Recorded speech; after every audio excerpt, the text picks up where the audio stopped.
Cory started working with the Salvation Army. I was the development director. We had been in a phase of the Salvation Army where we were trying to reinvigorate, come up with new ideas, and we were encouraged to go meet with Bob Cole over at Coke FM because he had been a longtime supporter of the Salvation Army. Some folks from the Army, Austin Area Command, asked to come by the radio station to visit off air and said, hey, we've just done a bunch of research and what we're trying to do is get the word out more about the great work of the Army.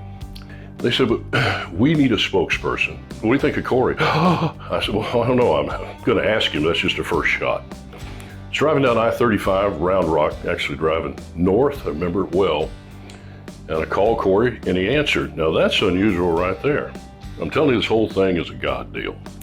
Because I said, look, I'm the messenger here. Here's a thought. Here's what they're doing.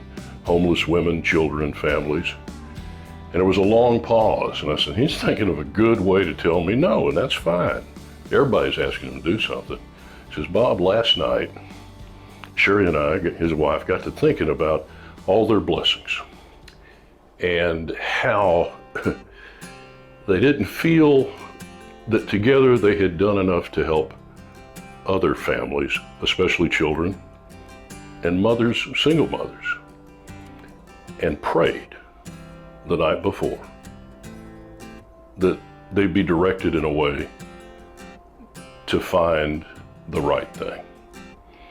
Well, Cory hit the deck running, and that certainly he and I both believe was no accident. I was the chair of the development committee when Jamil and Bob and Cory came together on this extraordinary vision that became Rock the Red Kettle. Frankly, the rest is history because Cory had not just the vision and network and talent to make the event a success. He's faith-driven. This has been a passion of the heart for him, and Jamil saw that, Bob knew it, and it came together in a great way. The inspiration that I draw from him is from his spirit, and he's become an inspiration and a model for a lot of folks who, got a lot of talent but don't have their life together. Cory, by the grace of God, has it and has inspired and blessed so many of us, like he's done every year with Rock the Red Kettle and doing again tonight. This is the 10th year, and it truly inspires me that Cory has raised his hand and stood shoulder to shoulder with us year after year, continuing to bring this event to Austin. I'd like to say that I've always thought Rock the Red Kettle would be this big. I dream big, and I'm really positive, but ACL, I didn't really know that that was possible. Cory always did, and it's been phenomenal. I had no idea that we could get up to the level at which the Rock the Red Kettle event has been in the last few years. I remember the first time Cory walked in a room when we were developing the idea of Rock the Red Kettle. And I mean, like the stages that he lights up with his talent, he lit up that room with his excitement, his vision.